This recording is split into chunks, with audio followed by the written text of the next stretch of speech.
আচ্ছা পড়লে তো পড়ছেন। হ্যাঁ, এসিন্দা অবস্থায় কয় কাজ করা নিষেধ? 3 কাজ। দাঁড়ানো অবস্থায়, উলঙ্গ অবস্থায়, হাঁটিয়া অর্থাৎ দাঁড়ায় পেশাব করা নিষেধ। উলঙ্গ অবস্থায় একেবারে কাপড় নাই এভাবে ইসতিনজা করা নিষেধ, এবং হাঁটতে হাঁটতে ইসতিনজা করা কি নিষেধ। যে সকল স্থানে ইসতিনজা করা নিষেধ জানেন আপনারা? বলে দিই আমি, শুনেন। 1 নাম্বার, মানুষ চলাচলের রাস্তায়, ফলদার ছায়াদার গাছের তলা, ওযু ও গোসলের ঘাটে। ওযু এবং গোসলের ঘাটে, এখন তো আমরা অ্যাটাচ বাথরুমে গোসল করি, অ্যাটাচ বাথরুমে গোসল করলেও আপনি খেয়াল করবেন যেন আপনি কমোটের মধ্যে কি করেন, পেশাব করে। অনেকে আছে না পানি ঢালতেছে, আমাদের ভিজা লাগলে তখন আবার পেশাবে ধরে, তখন দাঁড়ায় কি করে দেয়, পেশাব করে দেয়। পড়ানো শেষ হলে মনে রেখে পরে বলবো। গোরস্থানে, গর্তের ভিতরে, অনেক সময় আমরা পেশাব করার সময় খেয়াল করি না, গর্তের ভিতরে পোকামাকড় থাকে, ওদের কষ্ট হবে। গোরস্থানে, কবরস্থানে, বিনা উজরে পানিতে, পানিতে, পুকুরে, ঘরে বা বিছানা, ঈদগাহে বা মসজিদের আঙ্গিনা, জনসম্মুখে বা লোকালয়। জনসম্মুখে এমন জায়গায় পেশাব করলাম যে ডাইন বাম কি দেখা যায়, এরকম না করা। ইসতিনজার সময় 8 কাজ করা নিষেধ। ইসতিনজার সময় কয় কাজ করা নিষেধ? 8 কাজ। 1 নাম্বার, কথা বলা, জিকির করা, কোরআন শরীফ তেলাওয়াত করা, সালাম দেওয়া, সালামের উত্তর দেওয়া, খাওয়া বা পান করা, মেসওয়াক করা, কোনো কিছু লেখা বা পড়া। তো এই হচ্ছে ইসতিনজার আদবগুলো। এগুলো সবগুলো হচ্ছে আপনার মুখস্থ করার বিষয়। তারপরও আপনাদেরকে একবার শুনাই দিতেছি যেন আপনার ব্রেনে কি এগুলো কাজ করে, শুনে রাখা। ওযু গোসলের মাসালা, মেসওয়াক, মেসওয়াকের সুন্নাত। মেসওয়াকের সুন্নাত হচ্ছে নামাজের উযুতে মেসওয়াক করা। মেসওয়াক 1 বিগত লম্বা হওয়া, হাতের ছোট আঙ্গুলি বরাবর মোটা হওয়া, এই যে। এরপর উপরের মারি ডান দিক থেকে শুরু করা, উপরের মারি ডান দিক, হ্যাঁ, এই যে এই সাইড থেকে শুরু করা। 3 বার করিয়া মেসওয়াক করা, ডান হাত দ্বারা মেসওয়াক করা। মেসওয়াকের একটা ফজিলত শুনেন। আল্লাহর রাসূলের সর্বশেষ যে আমলটা ছিল, ওই আমলটা কি জানেন? মেসওয়াকের আমল। আপনারা শুনছেন না? আল্লাহর রাসূলের সর্বশেষ আমলটা কি ছিল? মেসওয়াক ছিল। হাদিসে আছে যে লাউলা আন আশুক্কা আলা উম্মতি লা আমারতুহুম বিসওয়াকি ইনদা কুল্লি সালাত। বুখারীর হাদিস। আল্লাহর রাসূল বলেন যে আমি যদি আমার উম্মতের জন্য কষ্ট না মনে করতাম, তাহলে প্রত্যেক নামাজের পূর্বেই আমি মেসওয়াককে জরুরি করে দিতাম। বুঝছেন? তাহলে মেসওয়াক অনেক জরুরি। এবং হাদিস আছে যে ব্যক্তি নিয়মিত মেসওয়াক করে, আল্লাহর রাসূল তাকে সুপারিশ করে জান্নাতের মধ্যে নিয়ে যান। বসেন, বসেন। ওযুতে কয় ফরজ? আমি সবাই বলেন। আমি তো আজকে শিখাইতে আসিনি, আমি আজকে আপনাদের পরিদর্শনে আসছি যে আপনারা কি পড়েন। বুঝছেন? নতুন করে কিছু শিখাবো না, আপনারা কতটুকু পড়েন, আর যেগুলো না পড়া হয়েছে ওগুলো আমি হুজুরকে বইলা দিব যে হুজুর এইভাবে পড়ায়। ওযুতে কয় ফরজ? ওযুর সুন্নাত সমূহ। আচ্ছা, ফরজ সম্পর্কে একটু কথা বলি। ওযুতে কয় ফরজ? এই 4 ফরজের বিধান হচ্ছে, এই 4টা যে অঙ্গ, এই অঙ্গর যদি কোনোটা মাসে ছাড়া 3 অঙ্গের মধ্যে যদি চুল পরিমাণ, পশম পরিমাণ শুকনা থাকে, তাহলে ওযু হবে। ওযু হবে না। এবং এই 4টা ফরজের মধ্যে একটা যদি বাদ দিয়া দেয়, তাহলে কি তার ওযু হবে? 4টার মধ্যে মুখ ধোয়া, হাত ধোয়া, মাথা মাসায় করা, পা ধোয়া। আপনি 3টা কাজ করছেন, পা আর কি ধুইলেন না, ওযু হবে? তাহলে ফরজের বিধান কি একটা ছাড়লো কি হবে না? ওযু হবে না। আর ওযুর সুন্নাত তো দীর্ঘ আছে। তো ওযুর সুন্নাতের হুকুম কি? ওযুর সুন্নাতের হুকুম হচ্ছে সুন্দরভাবে ওযু করা।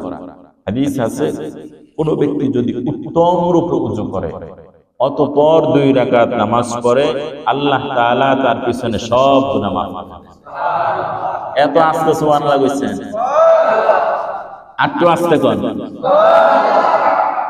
তো উত্তম রূপে ওযু কি? উত্তম রূপে ওযু হচ্ছে সুন্নাত মোতাবেক কি করা?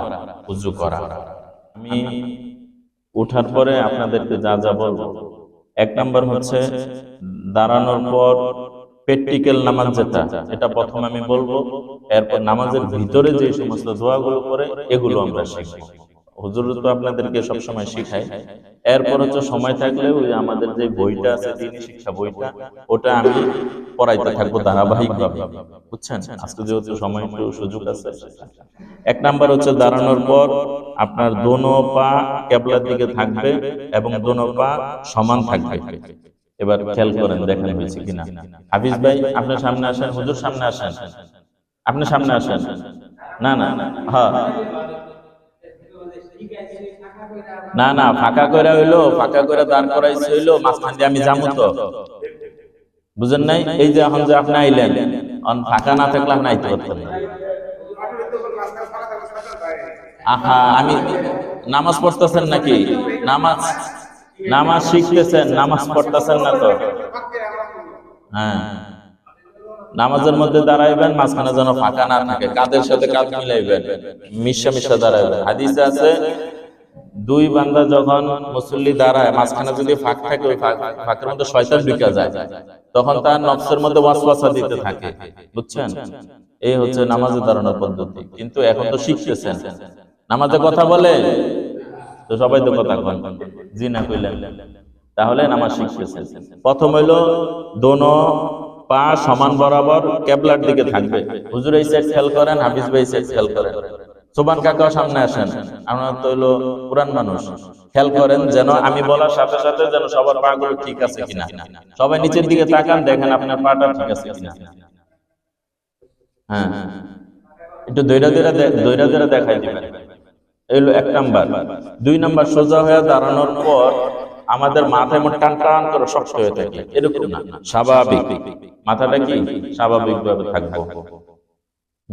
এই কাকার মাথাটা একটু স্বাভাবিক করে দেন, হালকা হালকা। হাফিজ ভাই দইরা ইয়া করেন, এমনি কইলে তো হইব না।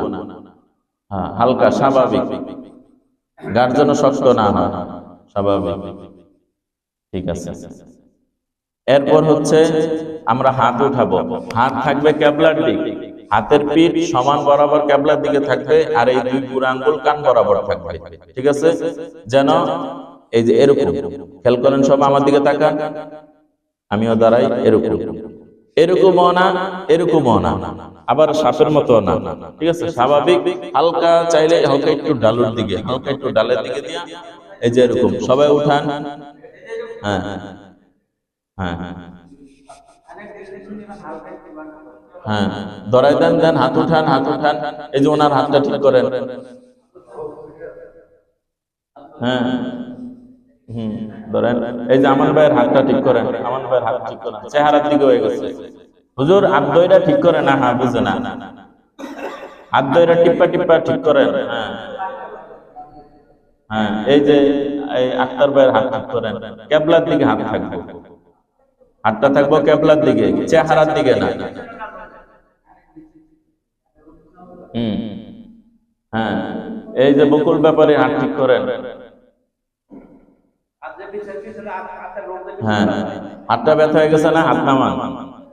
এবার যারা যারা ঠিক করতে করছেন, এরা ওইভাবে আবার হাত উঠানোর চেষ্টা করেন, যে আসলে আমার তো এই যে বাইরটা ঠিক করেন, আপনার আঙ্গুল, এই আঙ্গুল পিছনে চলে গেছে। হ্যাঁ, হাফিজ ভাই একটা ধরেন, হ্যাঁ স্বাভাবিক, এই যে হালকা হালকা এরকম হালকা। হ্যাঁ হ্যাঁ,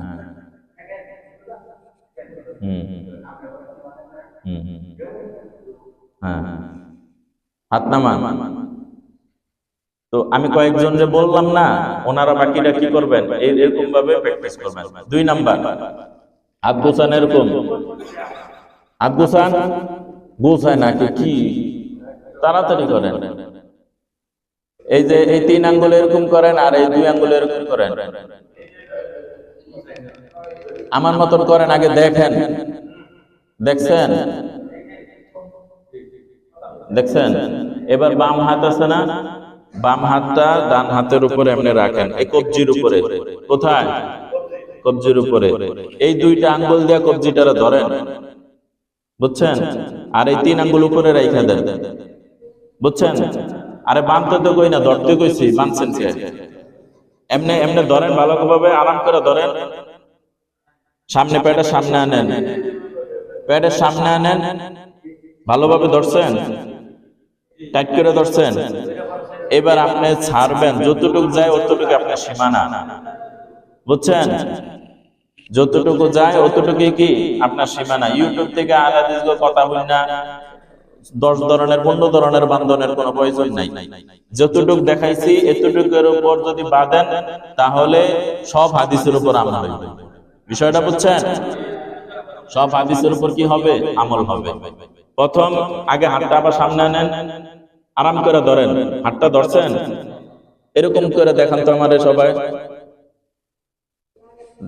এই যে এরকম করে দেখান, এই যে আমার মতো উল্টা উল্টা, হাত উল্টা, বুঝে না? হাত উল্টান, এই যে হ্যাঁ, ধরা অবস্থা উল্টা দেখান। হ্যাঁ, ঘুরান, মানে আপনার হাতটা ইজি কিনা ওটা দেখতে চাইতেছে। হ্যাঁ হ্যাঁ, ধরছেন ভালো করে, 3টা আঙ্গুল উপরে রাখেন, রাখছেন। এবার এরকম করেন, এবার বরাবর ছাড়েন। যতটুক যাবে অতটুকু আপনার সীমানা। অনেকে হয়তো পেট বড় হওয়ার কারণে নাভি নিচ পর্যন্ত যায় না, হ্যাঁ, বলে যে নাভির নিচে পড়তে হবে, এখন পেট এত বড়, নাভি নিচে কেমনে যাইব, বুঝেন নাই? আবার অনেকের হাত লম্বা, ওনার নাভির নিচে আরো দূরেও কি চলে যায়। হ্যাঁ, যাই হোক, মাইনছে কেমনে বান্ধব ওটা আমাদের দরকার নেই, আমরা কেমনে পারবো এটা হলো মূল বিষয়। সহিভাবে, আচ্ছা, স্বাভাবিকভাবে, ঠিক আছে। তো এভাবে রাখার পর মাথাটা টাইট কইরা, এই যে এরকম না, এরকম না, স্বাভাবিক, একেবারে নরমাল নরমাল নরমাল, ঠিক আছে। হ্যাঁ, 2 নাম্বার, হাত ছাড়েন, হাত ছাড়েন, হাত ছাড়েন।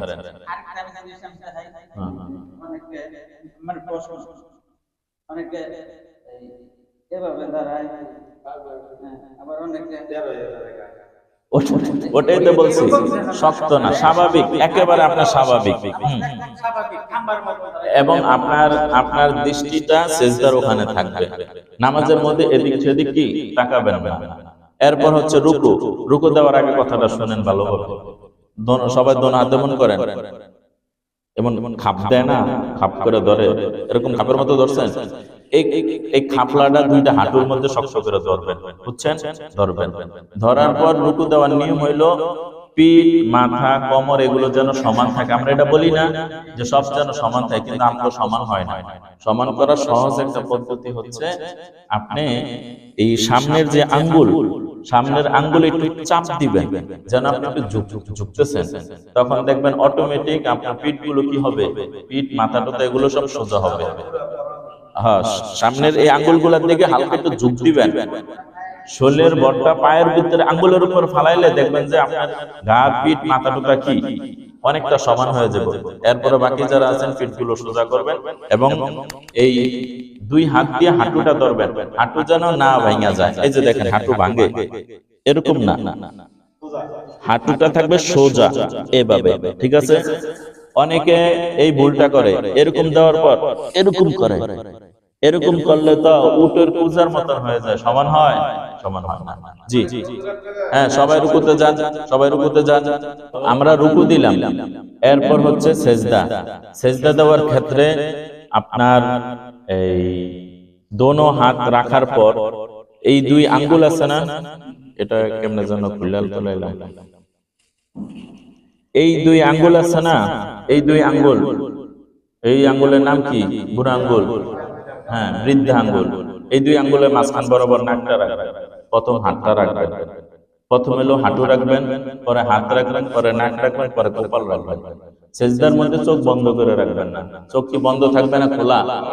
খোলা থাকবে।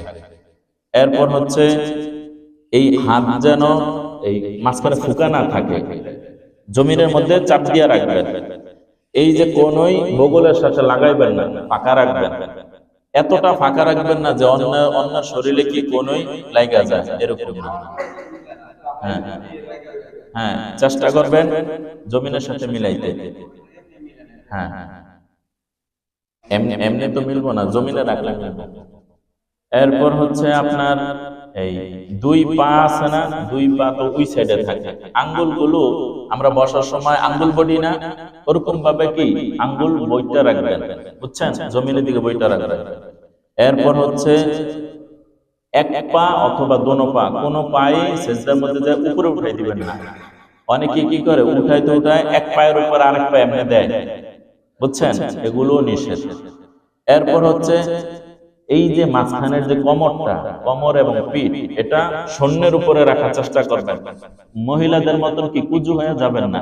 হাদিসের মধ্যে আছে যে এমন ভাবে সেজদা করো যে মাঝখানে ছোট একটা বকরির বাচ্চা যদি ছেড়ে দেয় তাহলে যেন এটা এই পাশ থেকে কি ওই পাশে যাইতে পারে।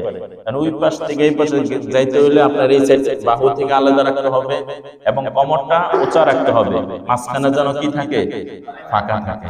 এই যে কথাগুলো বললাম এগুলো করার চেষ্টা করবেন। সর্বশেষ কথা হচ্ছে এই দাঁড়ানো থেকে তো সেজদায় যাইতে হবে, তাই না? সবাই দাঁড়ায় রয়েছে, এখানে দাঁড়ানো থেকে সেজদা যাওয়ার ক্ষেত্রে কোমর বাঁকা করবেন না। কোমর কি করা যাবে না, বাঁকা করা যাবে না। আমি দেখাই, কোমর বাঁকা করে দেখাই প্রথমে। কোমর না তাইলে এরা বুঝবো কেমন? হ্যাঁ, কোমর বাঁকা হইলে যে এরকম, দেখছেন, বুঝছেন? আবার কত পদ্ধতি দেখেন, এই যে এরকম। আর যদি বুড়া মানুষ হয়, হ্যাঁ তো আল্লাহ মাফ করুক, এই যে এরকম। হ্যাঁ শুনেন, মাজুরের কোনো মাসালা নাই। হ্যাঁ, এরপর এই যে বুঝছেন, এই 3-4 পদের ভুল, আরো ভুল আছে, এগুলো দরকার নেই। সঠিকটা দেখেন, দাঁড়ায় রয়েছেন। বলছি প্রথমে কি নামবে, হাঁটু, কোমর বাঁকা হবে না। দেখেন আমার কিন্তু হাঁটুতে ব্যথা, তারপরও চেষ্টা করতেছে, এই যে দেখেন, দেখছেন, আবার দাঁড়ায় আছে, দেখেন। আর হাতটা হাঁটুর এই সামনে রানের কাছাকাছি রাখবেন, দেখছেন, একটু কষ্ট হইব এরকম, এই যে এরকম। কোমর কি বাঁকা হইছে, কোমর বাঁকা হয় না, এরকম। হ্যাঁ, হাতটা আবার এই সাইড না, সামনে সাইড। এরপর হাত, এরপরে নাক, এরপরে কপাল। এই হাতটা মাটির সাথে লাগা থাকবে, ঠিক আছে? দেওয়ার পর এই মাঝখানে এই কনিটা বাজু থেকে ফাঁকা, মাঝখানে ফাঁকা থাকবে, এরকম যেন না হয়, এরকম যেন হয়। বুঝতে পারছেন? হ্যাঁ, এবার এবার আমি এক সাইড থেকে শুরু করি, বুঝছেন? এটা একটু কঠিন, তো আপনারা ওই সাইড থেকে আপনারা খেয়াল করেন। পায়ের উপর আপনি বসবেন, বসা ঠিক আছে? হ্যাঁ, এবার যে বসছেন না, বসার পর এই হাতের এই হাঁটুর বাহিরে যেন আঙ্গুল না চলে যায়, একটু উপরেই থাকে।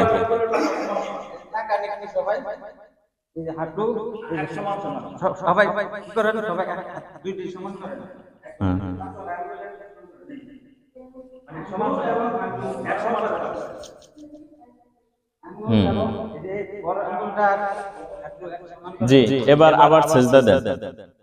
সেজদা দেওয়ার পর অনেকের কাজ করছি না, অনেকের ধরছি। হ্যাঁ, তুমি কেমনে করো, তো তোমার শূন্য উঠতেছে, এই যে শোনা উঠতেছে, এবার এই যে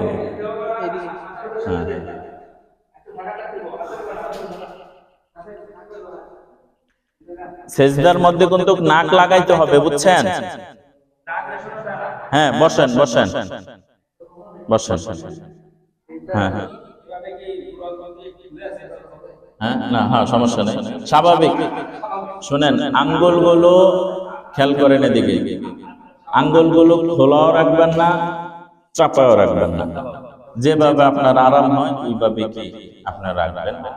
তবে আঙ্গুলের ওই যে মাথা একেবারে হাঁটুর বাহিরেও দিবেন না, আবার হাঁটুর মাঝখানেও নিয়ে আসবেন, স্বাভাবিক। হাঁটু বরাবর রাখলে সবচেয়ে ভালো, ঠিক আছে? হাঁটু বরাবর। ঠিক আছে।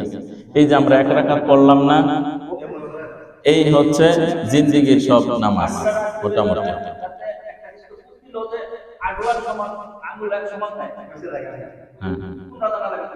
এখানে একটা বই আছে, বইটা কি আছে? ওই যে বইটা, এই বই না, এইটা না, আরেকটা বই, না এটা না, হ্যাঁ এটা এটা নামাজের মাসালা না।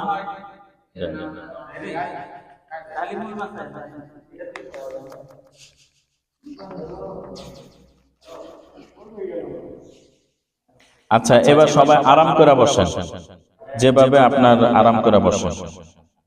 তো এতদিন পর্যন্ত আপনাদেরকে যে পড়ানো হয়েছে, কয় দিকে ফিরে চিন্তা করা নিষেধ, এটি পড়ানো হয়েছে। কয় দিকে ফিরে চিন্তা করা নিষেধ পড়ছেন আপনারা? আচ্ছা, পড়লে তো পড়ছেন। হ্যাঁ, এসিন্দা অবস্থায় কয় কাজ করা নিষেধ? 3 কাজ। দাঁড়ানো অবস্থায়, উলঙ্গ অবস্থায়, হাঁটিয়া অর্থাৎ দাঁড়ায় পেশাব করা নিষেধ। উলঙ্গ অবস্থায় একেবারে কাপড় নাই, এভাবে ইসতিনজা করা নিষেধ। এবং হাঁটতে হাঁটতে ইসতিনজা করা কি নিষেধ। যে সকল স্থানে ইসতিনজা করা নিষেধ জানেন আপনারা? বলে দিই আমি, শুনেন। 1 নাম্বার, মানুষ চলাচলের রাস্তায়, ফলদার ছায়াদার গাছের তলা, ওযু ও গোসলের ঘাটে। ওযু এবং গোসলের ঘাটে, এখন তো আমরা অ্যাটাচ বাথরুমে গোসল করি। অ্যাটাচ বাথরুমে গোসল করলেও আপনি খেয়াল করবেন যেন আপনি কমোটের মধ্যে কি করেন, পেশাব করেন। অনেকে আছে না, পানি ঢালতেছে, আমাদের ভিজা লাগলে তখন আবার পেশাবে ধরে, তখন দাঁড়ায় কি করে দেয়, পেশাব করে দেয়। পড়ানো শেষ হলে মনে রেখে পরে বলবো। গোরস্থানে, গর্তের ভিতরে, অনেক সময় আমরা পেশাব করার সময় খেয়াল করি না, গর্তের ভিতরে পোকামাকড় থাকে, ওদের কষ্ট হবে। গোরস্থানে, কবরস্থানে, বিনা উজরে পানিতে, পানিতে, পুকুরে, ঘরে বা বিছানা, ঈদগাহে বা মসজিদের আঙ্গিনা, জনসম্মুখে বা লোকালয়। জনসম্মুখে এমন জায়গায় পেশাব করলাম যে ডাইন বামে কি দেখা যায়, এরকম না করা। ইসতিনজার সময় 8 কাজ করা নিষেধ। ইসতিনজার সময় কয় কাজ করা নিষেধ? 8 কাজ। 1 নাম্বার, কথা বলা, জিকির করা, কোরআন শরীফ তেলাওয়াত করা, সালাম দেওয়া, সালামের উত্তর দেওয়া, খাওয়া বা পান করা, মেসওয়াক করা, কোনো কিছু লেখা বা পড়া। তো এই হচ্ছে ইসতিনজার আদবগুলো। এগুলো সবগুলো হচ্ছে আপনার মুখস্থ করার বিষয়। তারপরও আপনাদেরকে একবার শুনাই দিতেছি যেন আপনার ব্রেনে কি এগুলো কাজ করে, শুনে রাখা। ওযু গোসলের মাসালা, মেসওয়াক, মেসওয়াকের সুন্নত। মেসওয়াকের সুন্নত হচ্ছে নামাজের উযুতে মেসওয়াক করা। মেসওয়াক 1 বিগত লম্বা হওয়া, হাতের ছোট আঙ্গুলি বরাবর মোটা হওয়া। এই যে এরপর উপরের মারি ডান দিক থেকে শুরু করা, উপরের মারি ডান দিক, হ্যাঁ এই যে এই সাইড থেকে শুরু করা। 3 বার করিয়া মেসওয়াক করা, ডান হাত দ্বারা মেসওয়াক করা। মেসওয়াকের একটা ফজিলত শুনেন। আল্লাহর রাসূলের সর্বশেষ যে আমলটা ছিল, ওই আমলটা কি জানেন? মেসওয়াকের আমল। আপনারা শুনছেন না? আল্লাহর রাসূলের সর্বশেষ আমলটা কি ছিল? মেসওয়াক ছিল। হাদিসে আছে যে লাউলা আন আশুক্কা আলা উম্মতি লা আমারতুহুম বিসওয়াকি ইনদা কুল্লি সালাত। বুখারীর হাদিস। আল্লাহর রাসূল বলেন যে আমি যদি আমার উম্মতের জন্য কষ্ট না মনে করতাম, তাহলে প্রত্যেক নামাজের পূর্বেই আমি মেসওয়াককে জরুরি করে দিতাম। বুঝছেন? তাহলে মেসওয়াক অনেক জরুরি। এবং হাদিস আছে যে ব্যক্তি নিয়মিত মেসওয়াক করে, আল্লাহর রাসূল তাকে সুপারিশ করে জান্নাতের মধ্যে নিয়ে যান। বসেন। ওযুতে কয় ফরজ? আমি সবাই বলেন। আমি তো আজকে শিখাইতে আসিনি, আমি আজকে আপনাদের পরিদর্শনে আসছি যে আপনারা কি পড়েন। বুঝছেন? নতুন করে কিছু শিখাবো না, আপনারা কতটুকু পড়েন, আর যেগুলো না পড়া হয়েছে ওগুলো আমি হুজুরকে বইলা দিব যে হুজুর এইভাবে পড়ায়। ওযুতে কয় ফরজ? ওযুর সুন্নত সমূহ। আচ্ছা, ফরজ সম্পর্কে একটু কথা বলি। ওযুতে কয় ফরজ? এই 4 ফরজের বিধান হচ্ছে এই 4টা যে অঙ্গ, এই অঙ্গর যদি কোনোটা মাসে ছাড়া 3 অঙ্গের মধ্যে যদি চুল পরিমাণ, পশম পরিমাণ শুকনা থাকে, তাহলে ওযু হবে। ওযু হবে না। এবং এই 4টা ফরজের মধ্যে একটা যদি বাদ দিয়া দেয়, তাহলে কি তার ওযু হবে? 4টার মধ্যে মুখ ধোয়া, হাত ধোয়া, মাথা মাসা করা, পা ধোয়া। আপনি 3টা কাজ করছেন, পা আর কি ধুইলেন না, ওযু হবে? তাহলে ফরজের বিধান কি একটা ছাড়লো কি হবে না? ওযু হবে না। আর ওযু সুন্নত তো দীর্ঘ আছে, তো উজুর সুন্নতের হুকুম কি? উজুর সুন্নতের হুকুম হচ্ছে সুন্দরভাবে উজু করা। হাদিস আছে, কোন ব্যক্তি যদি উত্তম রূপে উজু করে অতঃপর 2 রাকাত নামাজ পড়ে, আল্লাহ তাআলা তার পিছনে সব গুনাহ মাফ করে দেন। এত আস্তে সুবহানাল্লাহ কইছেন, একটু আস্তে কোন। তো উত্তম রূপে উজু কি? উত্তম রূপে উজু হচ্ছে সুন্নত মোতাবেক কি করা? উজু করা। তো উজুর মুস্তাহাব সমূহ, উজুর মাকরুহ সমূহ, উজু ভঙ্গের কারণ, এটা গুরুত্বপূর্ণ। উজু ভঙ্গের কারণ কয়টা? 7টা। এই তো পারতেছেন মাশাআল্লাহ। গোসলে কয় ফরজ? কি কি বলেন তো? কুলি করা, নাকের সমস্যা শান্ত। এটা কোন ব্যক্তির জন্য? এটা হচ্ছে কোন ব্যক্তির উপর গোসল ফরজ। কোন ব্যক্তির উপর কি? তাহলে আপনি অবশ্যই এই কাজগুলো কি করবেন।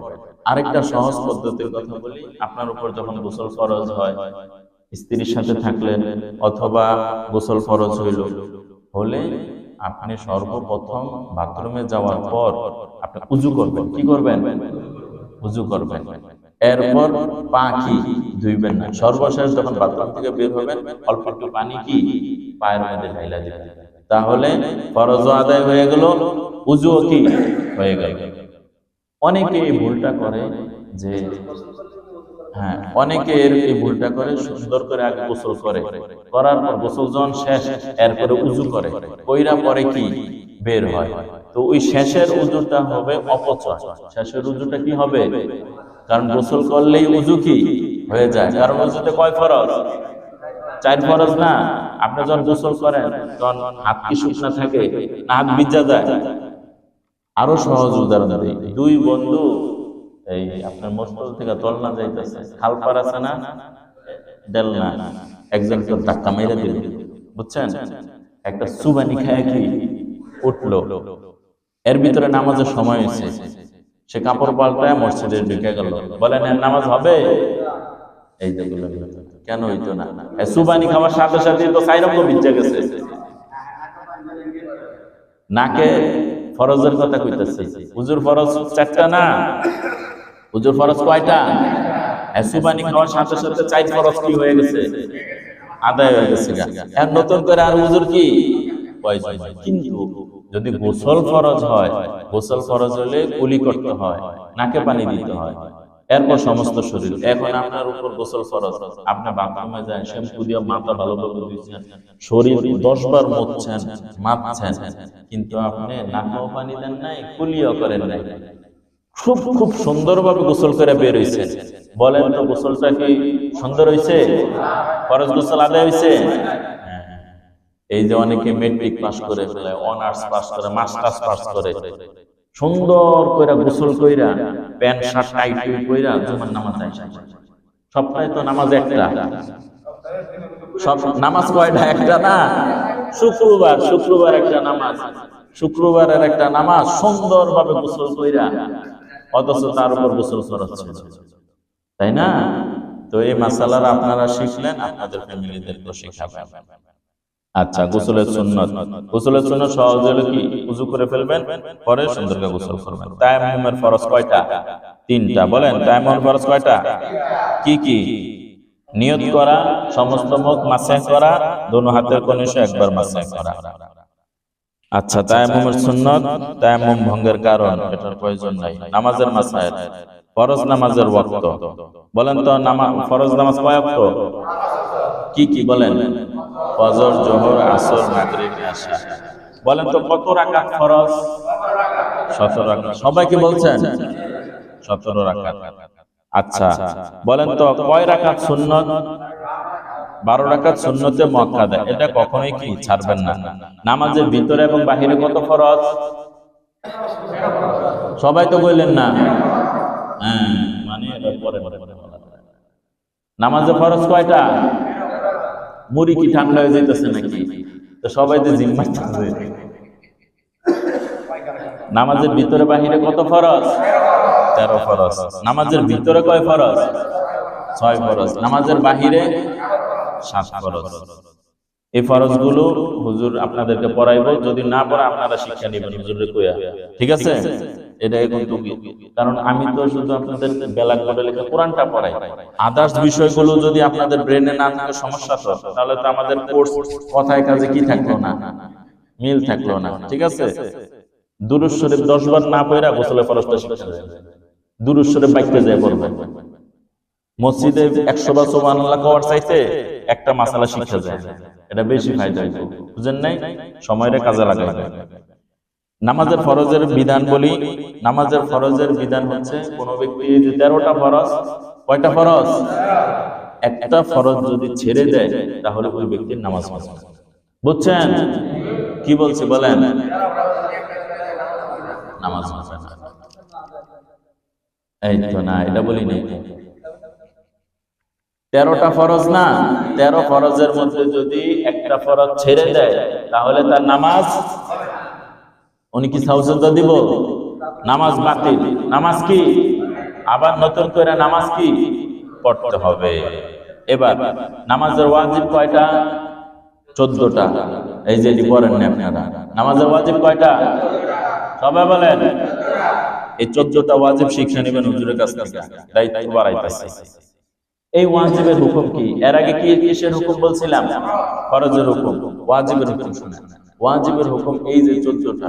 কোন ব্যক্তি যদি নামাজে ভুলে একটা ওয়াজিব ছেড়ে দেয়, তার মনে হয়েছে, বুঝতে পারছেন যে তার একটা ওয়াজিব কি ছুটে গেছে, তাহলে ওই ব্যক্তি যদি সাজদা দেয় তাহলে তার নামাজটা কি আদায় হয়ে যাবে। বুঝছেন? বলেন তো ফরজের হুকুম কি বলেন না, একটু বললাম না। আপনারা মনে করতেছেন আমি ছাইরা দিব যে হুজুর না ঠিকই কইতেছেন, ঘুম চলতো না তো। বলেন ফরজের বিধান কি বলছি, আর ওয়াজিবের বিধান কি বলছি?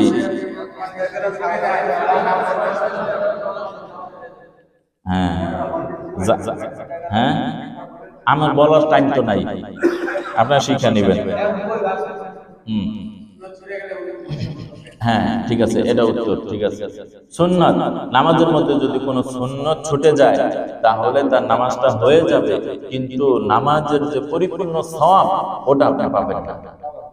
কিন্তু নামাজ কি হয়ে যাবে, নামাজ কি হয়ে যাবে, কিন্তু নামাজের যে পরিপূর্ণ যে সওয়াব ওটা আপনি কি পাবেন না, কিন্তু নামাজটা আদায় হয়ে যাবে, সওয়াব পাবেন না। তাহলে আমাদের নামাজ পড়তে হবে ফরজ ঠিক রাখা, ওয়াজিব ঠিক রাখা, সুন্নাত ঠিক রাখা। বুঝছেন ভাই? বুঝছেন? আচ্ছা, নামাজ ভঙ্গের কারণ কয়টা? জোরে বলেন। 19টা। কেউ দাঁড়ায় বলতে পারবেন? এই তো বলেন। নামাজ ভঙ্গের কারণ এই 19টার হুকুম শুনেন। কোন ব্যক্তি এই 19টা ভঙ্গ যে কারণ, তো সহজ শিরোনামই তো বুঝি যে নামাজ ভঙ্গের কারণ, তাইলে এই 19টার কোন একটা যদি আমি ঘটতে যাই তাহলে তার নামাজ হবে না নামাজ বাতিল? বাতিল। এই নামাজ ভঙ্গের কারণ 19টা শিখবেন। নামাজের মাকরুহ এটাও শিখবেন। নামাজের মাকরুহ কি? নামাজের মাকরুহ হচ্ছে, এর বিধান হচ্ছে কেউ যদি মাকরুহ হয়ে যায় তাহলে তার নামাজটা অসম্পূর্ণ থেকে যায়। নামাজটা কি থাকে? নামাজ হয়ে যায় কিন্তু নামাজটা কি থেকে যায়? অসম্পূর্ণ থেকে যায়। একজন একটা ঘর করছে সুন্দরভাবে, সব ঠিকঠাক করছে, নিচে টাইলস কিছু লাগাইছে, প্লাস্টার করে নাই, সুন্দর পরিপূর্ণ হইছে, অসুন্দর থেকে যায়। এরপর হচ্ছে 2 রাকাত নামাজের 60টি মাসালা, সবগুলো তো বলে ফেললাম। শেষ, বই শেষ, আলহামদুলিল্লাহ। এই বইটা শেষ করে দিচ্ছি। হ্যাঁ হ্যাঁ, দাঁড়ান। তো আজকে তো আর সুযোগ হইল না যে নামাজের ভিতরে যে শব্দগুলো পড়বেন, আমি ছোট ছোট শব্দগুলো একটু বলি। 1 নাম্বার হচ্ছে কমাস কম 4টা সূরা। কয়টা সূরা? আঙ্গুল উঠান, আঙ্গুল উঠান। হ্যাঁ হ্যাঁ, পাতা তো মুখস্থই আছে। হ্যাঁ, আচ্ছা, এই 5টা সূরা সহিভাবে শিখবেন, বলেন ইনশাআল্লাহ। 2 নাম্বার হচ্ছে সানা, দাঁড়ায় কি পড়তে হয় বলেন? সুবহানাকাল্লাহুম্মা ওয়া বিহামদিকা ওয়া তাবারাকাসমুকা ওয়া তাআলা জাদ্দুকা ওয়া লা ইলাহা গায়রুক এই যে বলছেন আমি পড়াই দিছি, এখন কার যে ভুল আছে এটা তো আর আমি জানি না।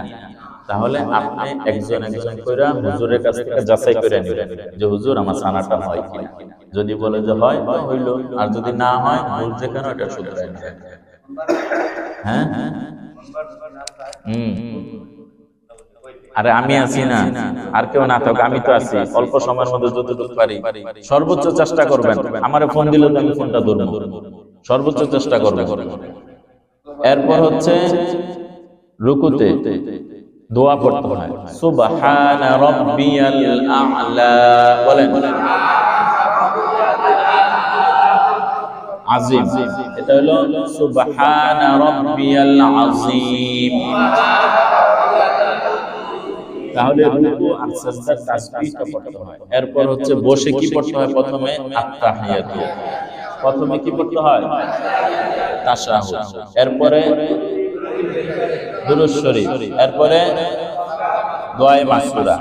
এক নম্বরে তাশাহুদ, দুই নম্বরে, তিন নম্বরে দোয়ায়ে মাসুরা, এরপরে সালাম। সবাই নামাজের মতন একটু বসেন। হ্যাঁ, সালামটা ফিরাবেন হচ্ছে, সালামটা আপনার ডান দিকে যখন ফিরবেন, ফিরার ক্ষেত্রে সালামে যে ভুলগুলো হয় আমি একটু দেখাই দিই। আপনি বসে রয়েছেন, এরকম এরকম করেন, আসসালাম, এরকম না। আবার হ্যাঁ, আবার আবার এই যে এরকম দেখেন, এই যে এরকম, এই যে এরকম, এরকম স্বাভাবিক মাথা থাকবে সোজা, আপনি আস্তে করে ডান দিকে সালাম ফিরাবেন। হ্যাঁ, মানে মাথা তো সোজা আছে, এখান থেকে আপনি শুরু করবেন, এখানে আইসা যেন আপনার সালামটা কি শেষ হয়ে যায়, যেমন ধরেন এরকম। এবং দৃষ্টিটা থাকবে প্রথম আপনার কাঁধে, এরপর হচ্ছে আপনার ওদিকে, ঠিক আছে? দেখেন, আসসালামু আলাইকুম ওয়া রাহমাতুল্লাহ, দেন সালাম ফিরান। এবার মাথা আবার সোজা করে, আবার মাথা, এরপরে আবার বাম দিকে, আসসালামু আলাইকুম ওয়া রাহমাতুল্লাহ। মাথা জাক্কাজাক্কির প্রয়োজন নাই, পারাপারের একবার স্বাভাবিক না? হ্যাঁ, ঠিক আছে। এই হচ্ছে নামাজের একটা প্র্যাকটিক্যাল, এবং ভিতরের অনেকগুলো তো আমি বললাম না এগুলো। এবার নামাজ সম্পর্কে আমার খানা যেহেতু রেডি হয়ে গেছে, কথা বলার নামাজ সম্পর্কে কারো কি কোনো প্রশ্ন আছে? জি বলেন, 2-3 মিনিট।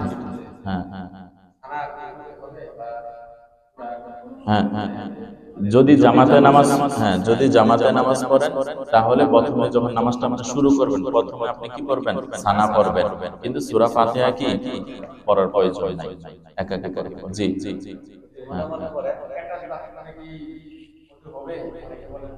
হ্যাঁ, অ্যাটাচ বাথরুমে উযু হবে, কিন্তু উযু করার সময় দোয়া কি পড়বেন না, কারণ ওটা বাথরুম। জি, আর কারো প্রশ্ন আছে? জি বলেন।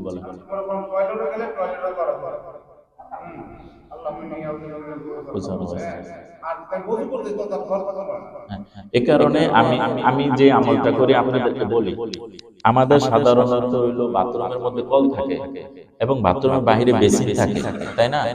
তাহলে আপনি যে ওই অ্যাটাচ বাথরুমে যদি আপনি উযু করেন, তাহলে তো আপনি বিসমিল্লাহটা বলতে পারতেছেন না বাথরুমের ভিতরে। তো এই কারণে আমি যে আমলটা করি, বেসিনের মধ্যে প্রথম উযুটা শুরু করি, বুঝছেন? কুলি করি, মুখ ধুই, বিসমিল্লাহ বলি, আবার উযুর মাঝখানে মাঝখানে একটা দোয়া আছে, আল্লাহুম্মা গফিরলি যামবি ওয়াসি'লি ফি দারি ওয়া বারিক লি ফি রিজকি, উযুর মাঝখানে দোয়া। পরে পাড়া না বাকি, তখন পাড়া বাথরুমে দিয়া লাই, বুঝছেন? বাথরুমে যে কি করি, পাড়া দিয়া লাই। হ্যাঁ, এটা এটা আমার ব্যক্তিগত আমল। জি, ঠিক।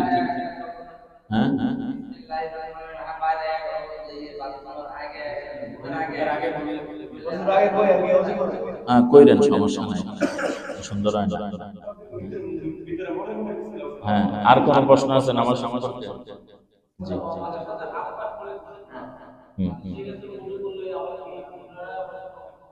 হ্যাঁ, না, কোনো সমস্যা নেই। মানে আমরা আগে জানতাম হাঁটুর উপরে কাপড় খুলে উযু ভাঙ্গা যায়। উযু ভঙ্গের কারণের মধ্যে হাঁটুর উপরে ওটা নাই, বুঝছেন? এটা সহজ, কোনো সমস্যা নেই। জি জি জি, একজন একটা প্রশ্ন করবেন, এর বেশি না।